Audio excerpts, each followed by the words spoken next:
Deixa eu dar boa noite para o senador Alessandro Vieira. Muito bem-vindo, bem-vindo de volta. Um prazer estar falando com vocês. Senador, o que mudou na sua vida? Deixou cidadania, foi para o PSDB, está se sentindo diferente? Não, continua a mesma pessoa e com a mesma construção política, né? A minha saída de cidadania, ela foi muito simples e eu acho que eu expliquei bem para todo mundo. Eu não concordo com uma questão de governança interna, que foi a alteração do estatuto para que o Roberto Freire permaneça como presidente, vai completar 34 anos na presidência. E não tem nenhum problema com o Roberto. O Roberto é um cara honesto, um grande político brasileiro, mas eu que defendo a renovação na política não posso achar razoável 34 anos da mesma pessoa presidindo qualquer instituição, qualquer organização. Mas a gente já tinha uma construção de federação com o PSDB, a gente já tinha construção no Estado, aqui em Sergipe, de nominatas de parlamentares, enfim. Era importante manter esse trabalho e a ida para o PSDB foi bastante natural.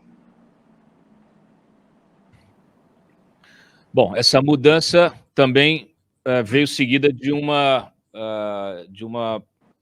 novo objetivo político, né? O senhor abriu mão da pré-candidatura à presidência da República e agora está focando no governo de Sergipe, que é o seu estado. Por que essa mudança? É só uma questão de falta de espaço político? O senhor reavaliou o que o senhor poderia fazer, né, como sequência, e lembrando que o senhor está aí na metade do mandato de senador, né, poderia ficar tranquilo no Senado, mas está aí apostando no Executivo. O senhor também, pela sua experiência recente aí no Senado, o senhor se identifica mais, acha que se identifica mais com um perfil de Executivo e não do Legislativo? A minha atuação é sempre muito guiada pela necessidade, né? Então eu percebo que existia e continua existindo um grande espaço numa construção de terceira via para o Brasil. E a atuação que eu tive até esse momento no cenário nacional foi nesse sentido, de tentar ajudar na construção de alternativas. Eu acho que os nomes que estão aí ainda não conseguiram capturar a atenção do eleitorado e é muito importante, na minha opinião, para o Brasil ter alternativa fora do Lula e fora do Bolsonaro.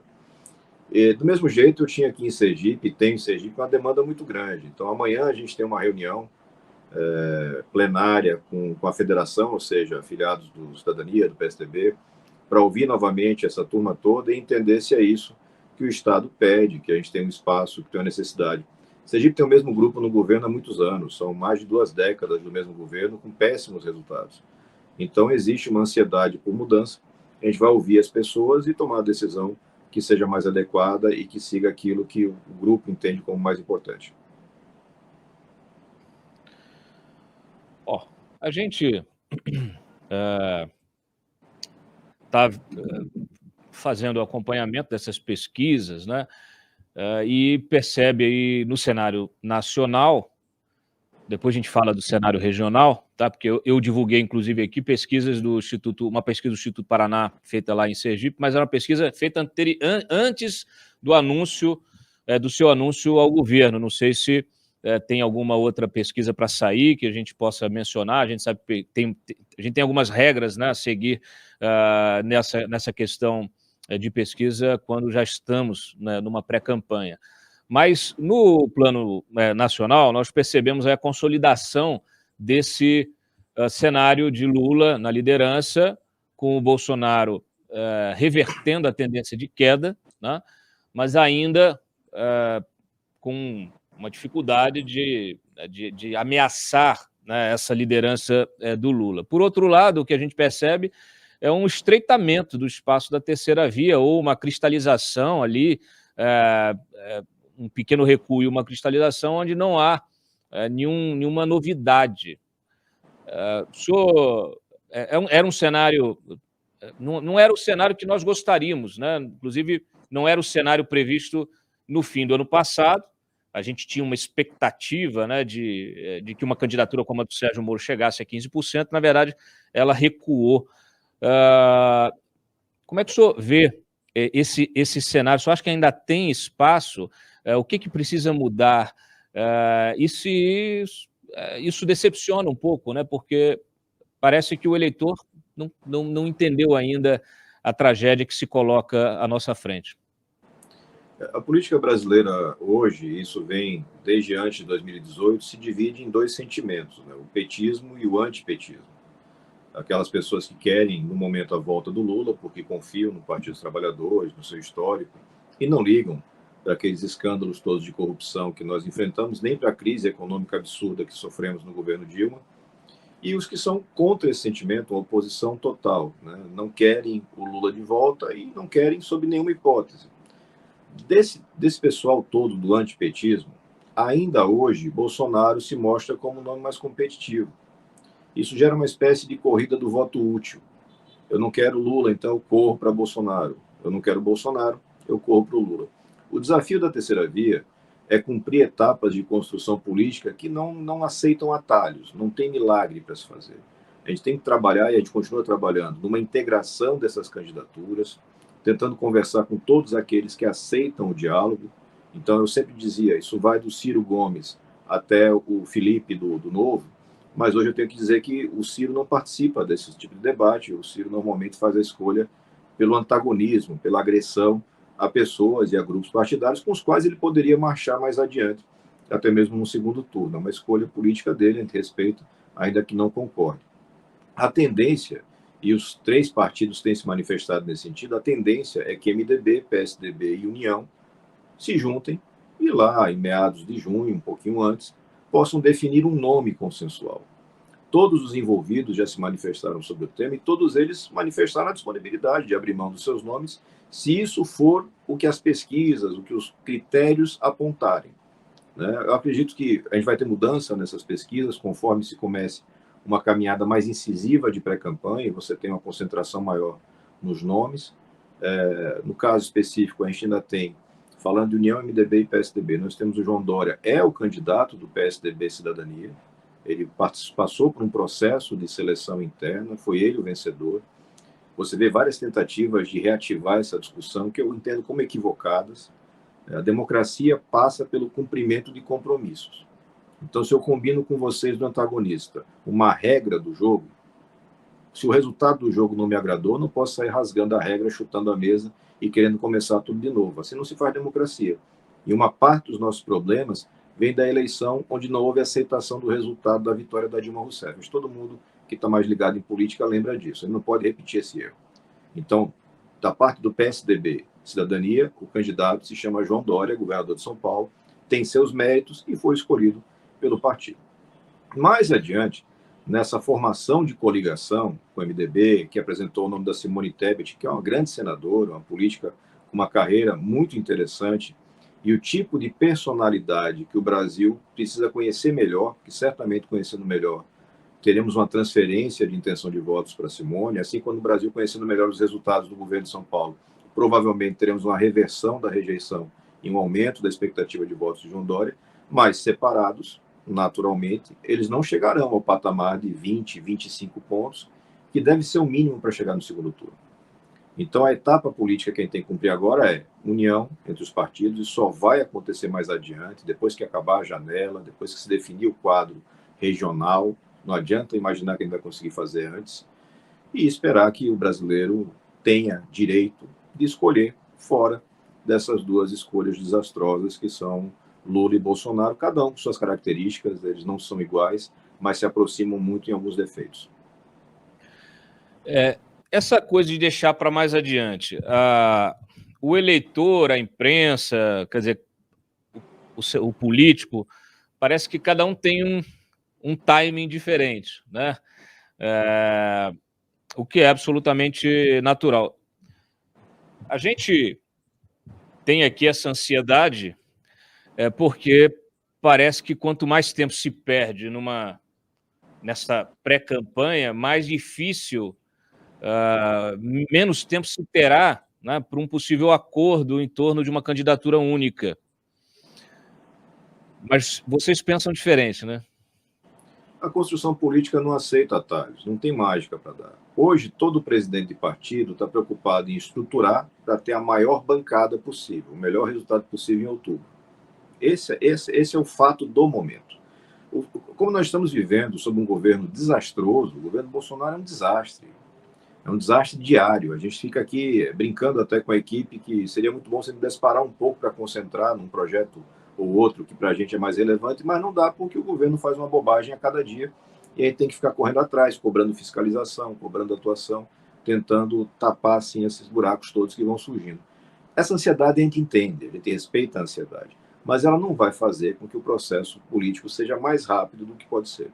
A gente espera que os homens e mulheres públicos, no momento certo, tenham espírito coletivo, que a senadora Simone, que o governador João Dória, que algum outro nome que surja competitivo, que o ex-ministro Sérgio Moro tenham a compreensão, a humildade de sentar numa mesa, dentro de critérios transparentes, e as pessoas têm que entender, porque o eleitor não é besta. Eu tenho que entender, olha, o critério aqui é esse, a gente está definindo, e que se defina um nome, que se faça uma caminhada, que mesmo assim, com todos juntos, será uma caminhada difícil. Lula e Bolsonaro têm pisos de intenção de voto muito elevados. Não é uma coisa trivial ultrapassar essa radicalização, que é uma radicalização que está na sociedade. A sociedade está radicalizada. É fato, a gente está vendo isso. Vai ser um processo quase que geracional para a gente reverter isso. Reeducar o cidadão brasileiro no sentido do qual é o papel do seu representante. Não é um líder de torcida, não é um animador de auditório. O representante que você elege é o cara que vai decidir como é que vai funcionar a economia, como é que as coisas vão chegar na sua mesa, qual vai ser, no final das contas, o preço das coisas que você consome, não através de tabelamento, mas através de políticas econômicas sérias. Isso tudo passa pela escolha que você faz na eleição. E a radicalização impede isso. A gente para de discutir projetos, programas, ideias, e vamos discutir personalidades. Eu não gosto do Moro porque eu gosto do Lula, eu não gosto do Bolsonaro porque eu gosto do Moro, e fica essa coisa quase que infantil. É difícil de romper, mas é uma missão de todo mundo que está com seriedade na política fazer esse trabalho, explicar para as pessoas, mostrar os problemas que existem, mostrar que existem soluções e que tem gente que tem capacidade de executar essas soluções e correr para uma disputa eleitoral. Acho que democracia é assim, e também com a consciência de que o mundo não acaba em 2022, com fé em Deus. A gente tem que ter uma construção de bancadas, a gente tem que ter uma construção de partidos, para que a gente possa ir conduzindo o Brasil, que é um gigante, para um caminho de normalidade que se perdeu nos últimos 6 ou 8 anos. O senhor se sente menos à vontade para declarar apoio ao Moro, agora que o senhor está no PSDB? Eu não declarei apoio ao Moro em nenhum momento, eu era pré-candidato. Se eu estivesse plenamente contemplado por algum dos pré-candidatos, não precisaria ter me lançado, seria muito mais simples a minha vida. Eu acho que existem lacunas a ser preenchidas. Mas eu sou um cara que segue muito regras e acordos. O PSDB, Cidadania, tem um candidato, é João Dória. Então, meu apoio é de João Dória. Se mais adiante, você numa construção política entre partidos, substituir o nome do Dória, trocar o nome do Dória pelo da Simone, pelo do Moro, pelo do Cláudio, que vai resolver entrar na política agora, lançar nesse momento, não tenho problema nenhum em fazer essa alteração. Sempre transparente, explicando para as pessoas, respeitando as pessoas. Agora, eu não acredito e não concordo com a pessoa entrar num partido que tem um candidato e sair dizendo, não, o candidato é esse daí, mas eu, por debaixo do pano, trabalho para outro. Aí, meu amigo, as coisas ficam inviáveis aqui no Brasil ou em qualquer lugar. Quando o senhor fala de lacunas que o senhor acha que precisam ser preenchidas, que lacunas são? São características dos candidatos? Que tipo de lacuna que o senhor se refere? Bom, você tem no caso, vamos pegar esses dois que você mencionou, né? Sérgio Moro e João Dória, duas pessoas com quem eu tenho uma excelente relação, com o Moro um pouco mais antigo, com o Dória mais recente. João Dória tem que reverter a questão da popularidade, ele tem uma rejeição elevadíssima. Uma rejeição que aparentemente é incompatível com o trabalho que ele realiza em São Paulo. Até onde eu conheço, é um trabalho de alta qualidade, os resultados são muito bons. E ele tem confiança de que vai reverter, que vai conseguir suprir essa lacuna, de abaixar ou de reduzir essa rejeição. Já o ex-ministro Sérgio Moro precisa amadurecer a questão política. Esse não é uma brincadeira, uma gincana, onde você tem que ganhar uma corrida e depois descobrir o que você vai fazer. A gente já fez isso em 2018 e foi um péssimo resultado. A gente precisa amadurecer politicamente para entender como se faz a campanha, como é que você monta uma coligação, um grupo político suficientemente forte para vencer a eleição e depois para governar o país. Não é só uma disputa de egos, ou de nomes, ou de fotos. Então essa lacuna tem que ser preenchida. Agora eu vejo no Sérgio Moro boas características. Ele é um cara sério, é um cara que mostrou, com todo respeito à opinião dos petistas, mas foi honesto a vida inteira, porque se tivesse alguma intenção de ser desonesto, era mais um milionário em Brasília. E tem muitos milionários em Brasília, de vários setores, e que vicejaram, que tiveram suas carreiras à sombra dos velhos corruptos poderosos de sempre, que continuam no jogo. Estão lá do mesmo jeito, fazendo a mesma coisa, faziam no governo do PT, passaram pelo do Temer, estão no do Bolsonaro mais ainda dominando o caixa de vez. Então, acho que ele tem uma característica importante, representa o sentimento de uma parte do Brasil, mas não desenvolveu ainda ferramentas para reduzir essa coisa da radicalização. A gente não tem como fazer política só de oposição entre pessoas ou só de ódio. A gente tem que construir. O Brasil tem problema demais. Eu preciso ter gente que tenha a capacidade de sentar numa mesa e construir consensos com gente que não concorda. A gente teve alguns exemplos produtivos ao longo desses 3, 4 anos no Senado. Projetos como a questão do auxílio, a atuação na CPI, onde você botou sentado na mesa gente de pensamento totalmente oposto, mas que entendeu que era importante e fez o trabalho. Então, acho que o amadurecimento político seria essa lacuna que eu vejo na parte da construção do Sérgio Moro. Mas são construções que merecem respeito, todos eles. A Simone está aí também com um trabalho interessante. A gente tem outras pessoas se colocando. Eu lamento muito que o ex-ministro, ex-governador Ciro Gomes, não se dispõe ao diálogo como poderia fazer. Dessa turma toda, o mais experiente é justamente Ciro Gomes. Então, ele deveria saber mais do que ninguém que você não ganha a eleição e que você não governa um país, uma cidade, um estado, brigando com todo mundo. Pode ser muito legal para a internet, mas para fazer trabalho de verdade, não. E quando você olha para os governos dele, ele sempre fez maioria, fez composição, então acho que talvez tenha uma coisa meio que de personagem que está perdendo tempo ali, e é ruim para o Brasil. A gente tem, é um cara também muito qualificado, muito experiente, que poderia estar nessa mesa de uma forma mais produtiva, mas é uma escolha dele. Bom, para quem disse que ia receber a Lava Jato a bala, fica difícil. O senhor policial civil, ou seja, um agente da lei, apesar de estar agora na posição de senador da República, e testemunhou, como todos nós, um procurador, um ex-procurador, que é o Deltan, sendo condenado por dano moral, por ter apresentado à sociedade uma denúncia, né? Uma denúncia dentro de um contexto, uma denúncia contra um ex-presidente, popular como Lula, dentro de um contexto de crimes complexos, né? Os crimes revelados pela Lava Jato, acho que nos deixaram todos atônitos pelo nível de complexidade e de alcance, e foi condenado, então. A ação do Lula por dano moral, ela foi rejeitada na primeira instância, na segunda instância, e agora, esta semana, foi acolhida pelo STJ. Ele, inclusive, pedia R$1 milhão.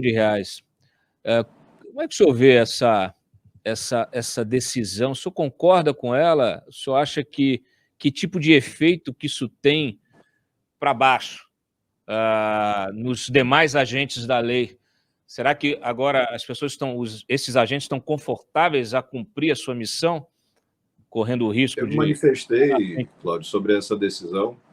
É uma decisão absurda. Ela é absurda no mérito, ela é absurda na forma, processualmente falando, ela é descabida. Rasgaram súmula, rasgaram direito para prestar um serviço político. Não sei nem quem são os ministros que votaram, mas não tenho nenhuma preocupação em dizer com clareza. É uma decisão política destinada a tentar atacar, desconstruir aqueles personagens, aquelas pessoas que atuaram no combate à corrupção. Eu acho que a gente tem que ter um certo senso de responsabilidade, de seriedade. Acho que o Brasil precisa muito de seriedade. No momento que o Supremo Tribunal Federal decide, por uma questão processual, anular os processos do Lula, e eu discordo da decisão, mas a gente vive numa democracia e o Supremo Tribunal assim decidiu e a gente respeita. E você tem toda uma série de consequências. Só que com base nessa anulação de processos por uma questão processual, se constrói uma narrativa de santificação do Lula, como se o Lula fosse inocente. Ele não é inocente, ele não foi declarado inocente. Ele foi declarado não culpado, agora, mais recentemente, pela prescrição. O Estado perdeu a oportunidade de apurar se ele tinha mesmo culpa ou não.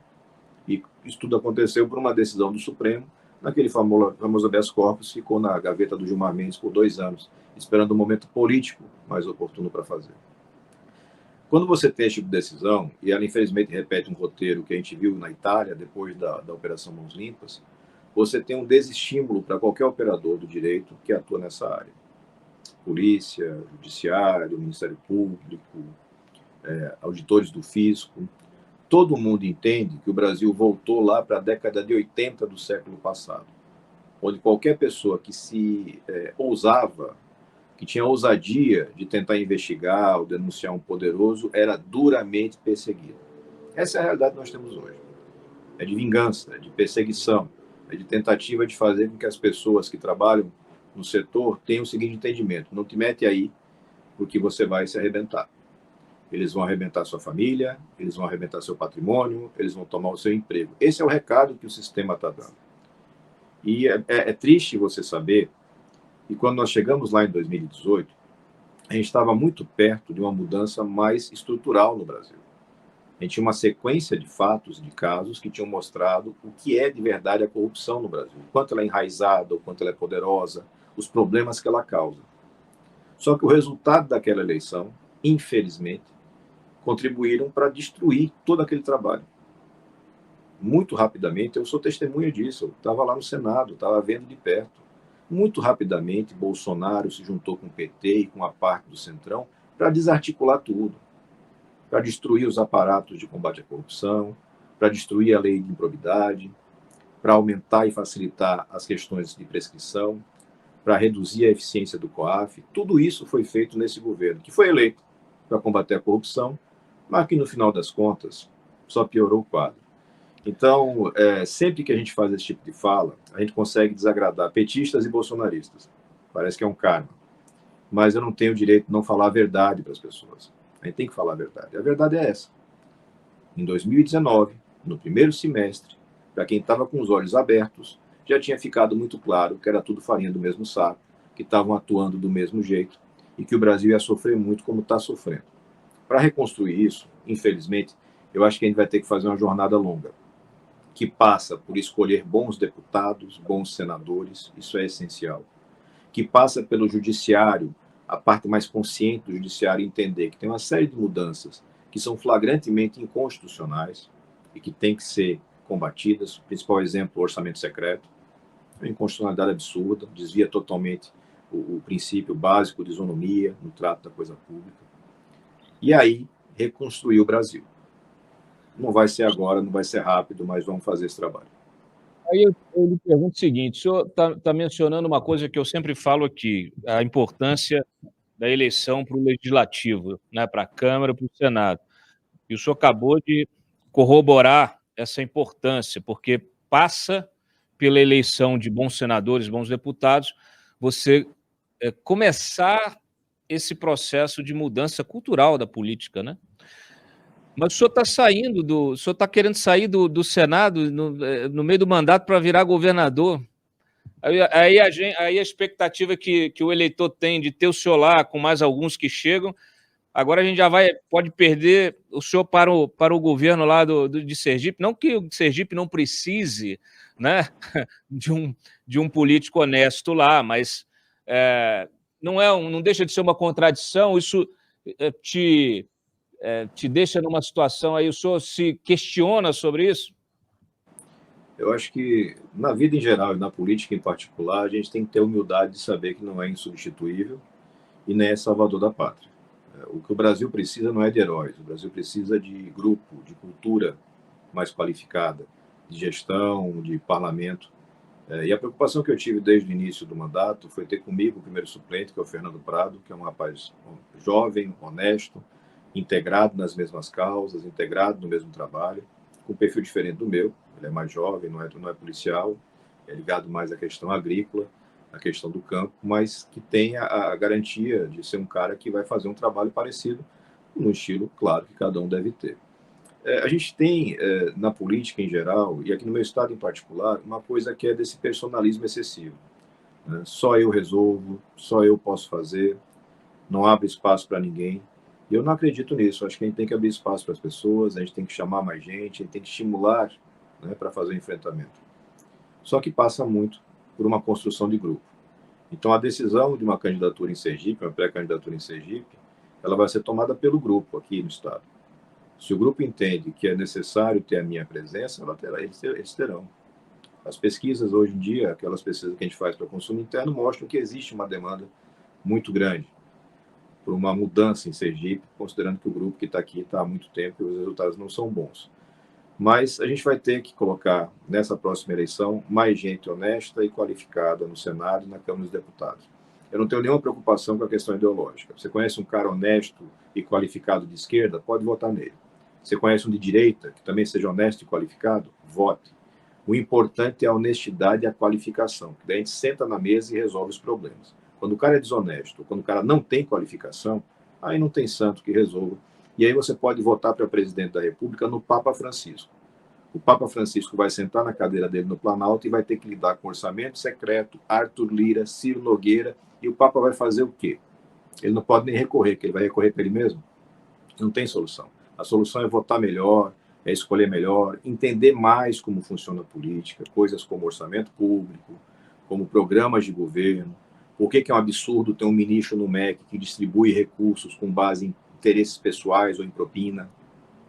As pessoas têm que entender isso melhor, e aí a gente consegue dar um resultado. Então, com essa sua experiência no parlamento, com esse cenário que o senhor colocou agora, aí o senhor mencionou, se quiser votar no político de esquerda, desde que ele seja honesto e competente, ou num direita, desde que seja honesto e competente. O senhor acredita mesmo em direita e esquerda? Lá no carpete azul do Senado, existe essa prática?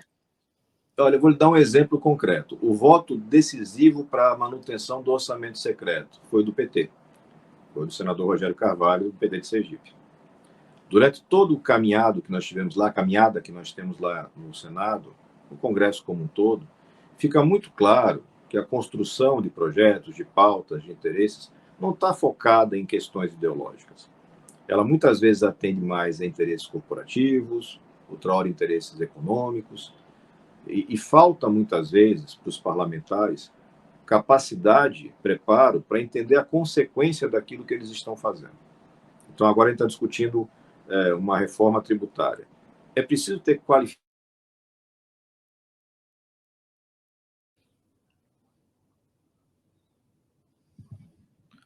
Travou para mim aqui. Alô? Caiu? Oi? Caiu. Bom, vê se ele volta. Eu só ia fazer mais uma pergunta para ele aqui. Voltou? Tá me ouvindo, senador? Tá sem áudio.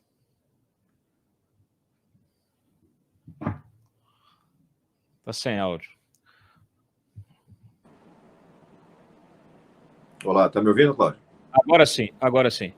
O senhor estava concluindo o raciocínio, caiu. Só pode, não sei se o senhor já tinha terminado. Agora eu que não lhe ouço, não estou lhe escutando. Daniel, ele que não está me ouvindo agora. Nada? É ele lá. Conexão que está ruim. Bom, agradeço a participação do senador Alessandro Vieira aqui. Infelizmente, a gente tinha mais algumas perguntas aqui para ele, mas caiu, né?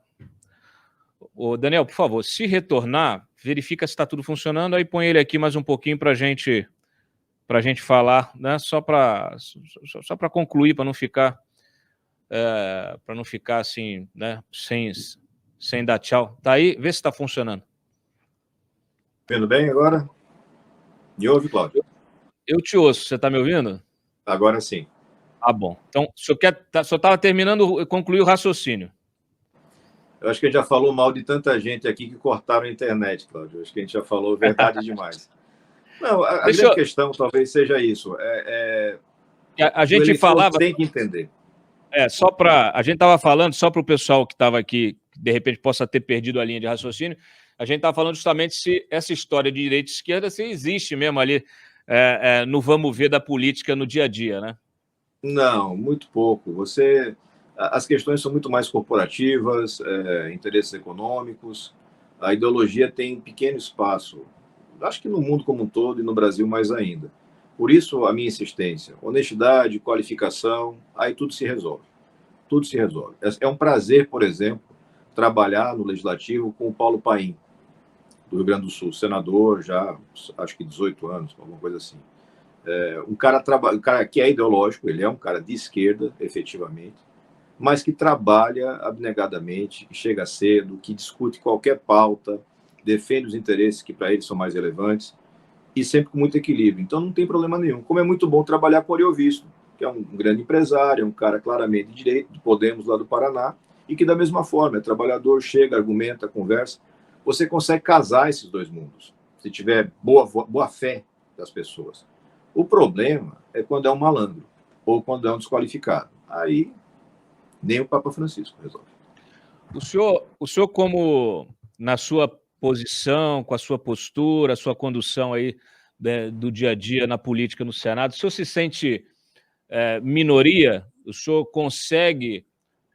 o senhor poderia trazer aqui a sua experiência contando sobre a dificuldade de se aprovar um projeto, de se conversar sem entrar no clube do orçamento secreto? Não, no Senado em particular é possível fazer um trabalho bastante proveitoso sem estar na turma do beijamão ou do orçamento secreto. No Senado o impacto é bem menor, até porque a distribuição é muito restrita do orçamento secreto, já desde o Alcolumbre era assim. O que você tem que ter é a disponibilidade para fazer o dever de casa. Eu acho que tem muita gente que chega na política e não se preparou para fazer um trabalho político. E o que é fazer o trabalho político? É ter a disponibilidade para sentar com uma pessoa que eventualmente você pessoalmente não gosta, mas que foi eleita e está lá. Então você tem que conversar com essa pessoa, você tem que tentar alinhar projetos com essa pessoa e muitas vezes você consegue sucesso. A gente conseguiu em várias oportunidades avançar com projetos, com emendas, com mudanças. E o jeito que eu escolhi, que eu sei fazer é esse. Muito sério, muito objetivo, muito transparente, as pessoas já sabem como eu vou me posicionar, que eu não vou tolerar coisa que tenha problema, que tenha erro, não vai acontecer. E a gente vai fazendo isso. Então, dá para fazer um trabalho. Não é verdade que a maioria da política é feita por bandidos, não é verdade. Agora, infelizmente, é verdade que nós temos uma minoria muito estruturada, muito competente e que toma conta do jogo e que muitas vezes trabalha por interesses que não são os interesses do país. Ninguém pode tirar a qualificação intelectual de uma figura como Lira, por exemplo. Não, o cara é bom, o cara entende muito de regimento, o cara entende de política, é trabalhador, mas as escolhas que ele faz, na minha opinião, não são escolhas republicanas, não são escolhas feitas baseadas no interesse do Brasil. E a gente faz esse enfrentamento e, enfim, não ganhamos todas, mas ganhamos algumas, e é assim que vamos construindo a democracia. Eu fico aqui no aguardo da lista desse grupo. Podemos fazer isso, sim. Que aí, pelo menos, a gente aconselha o eleitor a não votar neles, né? Eu conheço públicos. vários, eu tenho vários identificados. Vocês fazem um papel muito bom, Cláudio, nesse aspecto já, de mostrar quem é quem. Hã? Vocês já fazem, acho que, um papel muito bom de mostrar quem é quem. Cabe o leitor também prestar atenção. Às vezes, eu quero saber a lista para ver, porque às vezes pode ser que tenha alguém oculto aqui que eu não tenha ainda percebido. Deixa eu lhe perguntar umas duas coisas. Uma tem a ver com a disputa no PSDB, a gente viu um gesto grande da turma aí anti-Dória, né? Mas também até de aliados do Dória, do próprio presidente do PSDB, um gesto muito grande pela permanência do Eduardo Leite no partido. E abrindo a discussão sobre uma possível candidatura dele à presidência, ou seja, revisando a decisão anterior das prévias que elegeram ali, que indicaram o Dória como o candidato que deveria ser o pré-candidato, né, do partido à presidência. Como é que o senhor vê essa disputa e como é que o senhor se coloca? O senhor acha que tem que ser respeitada a decisão das prévias? O senhor acha que é possível rediscutir isso com base nas pesquisas de opinião, com base na capacidade de viabilização da pré-candidatura por parte do Dória? Acho que tem dois movimentos em separado aí. Você tem um movimento que teve a participação do presidente do partido, do Bruno, do presidente, inclusive do diretório paulista, o Vignoli, e de vários ex-presidentes, enfim, parlamentares relevantes, pedindo a permanência do Eduardo Leite. E endosso e subscrevo essa carta com todo prazer.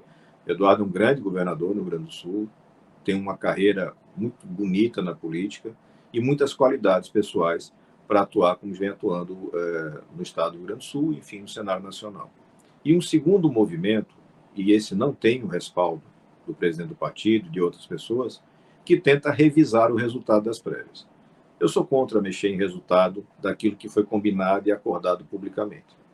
Eu acho que é possível, num dado momento, que você tenha, na coligação, o encontro de nomes mais competitivos. Eu acho que isso é possível. Agora, você decidir uma coisa, estabelecer uma regra, e mais adiante, porque você perdeu nessa escolha, você mudar o jogo, não me parece correto. Eu não acho que seja um bom caminho. Então, faço votos e tenho conversado com o Eduardo Leite, que ele permaneça no partido. Acho que ele tem um papel muito importante dentro do PSDB e para a política brasileira, não só para a política gaúcha, mas para a política brasileira. Mas acho também que o resultado das prévias deve ser respeitado e que a gente deve caminhar com o nome de João Dória até o momento em que, por alguma situação, como coligação partidária, se entenda que tem que ser outro nome.